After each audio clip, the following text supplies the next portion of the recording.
ബിസ്മില്ലാഹിർ റഹ്മാനിർ റഹീം. സ്വർഗം കൊണ്ട് സന്തോഷ വാർത്ത അറിയിക്കപ്പെട്ടിട്ടുള്ള 10 സഹാബാക്കളിൽ അതിൽ ഒരു ശ്രേഷ്ഠനായിട്ടുള്ള സഹാബിയാണ് ത്വൽഹ ബിൻ ഉബൈദില്ല. അദ്ദേഹത്തിനെ പറ്റിയിട്ടുള്ള മനോഹരമായിട്ടുള്ള ഒരു ഫായിദ അൽ ഇമാം ഇബ്നു ഹജർ റഹിമഹുല്ലാഹ് അൽ ഇസാബയിൽ കൊടുത്തതായിട്ട് കാണാം. അദ്ദേഹം റളിയല്ലാഹു അൻഹു നബി സല്ലല്ലാഹു അലൈഹി വസല്ലമയുടെ അദീലാണ്. അദീൽ എന്ന് വെച്ച് കഴിഞ്ഞാൽ നമ്മുടെ നാട്ടിലൊക്കെ പറയുന്നത് കാക്ക പിയാപ്ല അല്ലെങ്കിൽ അനിയൻ പിയാപ്ല അല്ലെങ്കിൽ ഇളയച്ചൻ മൂത്തച്ഛനൊക്കെ എന്ന് പറയുന്നതിനാണ് അദീൽ എന്ന് പറയാം. ഇപ്പൊ നബി സല്ലല്ലാഹു അലൈഹി വസല്ലമ വിവാഹം കഴിച്ച സ്ത്രീകളുടെ സഹോദരിമാരെ ത്വൽഹ ബിൻ ഉബൈദില്ല റളിയല്ലാഹു അൻഹു വിവാഹം കഴിച്ചിട്ടുണ്ട്. അപ്പൊ ത്വൽഹ ബിൻ ഉബൈദില്ല റളിയല്ലാഹു അൻഹു 4 സ്ത്രീകളെ വിവാഹം കഴിച്ചതിൽ അതിൽ 4 ആളുകളുടെയും സഹോദരിമാരെ നബി സല്ലല്ലാഹു അലൈഹി വസല്ലം വിവാഹം കഴിച്ചിട്ടുണ്ട്.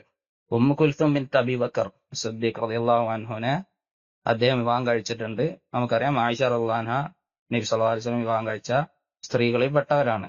പിന്നെ അതുപോലെ ഹംന ബിൻത് ജഹ്ഷിനെ കല്യാണം കഴിച്ചിട്ടുണ്ട്. സൈനബ് ബിൻത് ജഹ്ഷ് നബി സല്ലല്ലാഹു അലൈഹി വസല്ലമയുടെ ഭാര്യയായിരുന്നു. അതുപോലെ തന്നെ ഫാരിയ ബിൻത് അബി സുഫിയാനെ കല്യാണം കഴിച്ചിട്ടുണ്ട്. ഉമ്മു ഹബീബ ബിൻത് അബി സുഫിയാൻ നബി സല്ലല്ലാഹു അലൈഹി വസല്ലമയുടെ ഭാര്യയായിരുന്നു. അതുപോലെ തന്നെ റുഖയ്യ ബിൻത് അബി ഉമയ്യനെ കല്യാണം കഴിച്ചിട്ടുണ്ട്. ഉമ്മു സലമ ഹിന്ദ് ബിൻത് അബി ഉമയ്യ നബി സല്ലല്ലാഹു അലൈഹി വസല്ലമയുടെ ഭാര്യയായിരുന്നു. അൽഹംദുലില്ലാഹി റബ്ബിൽ ആലമീൻ.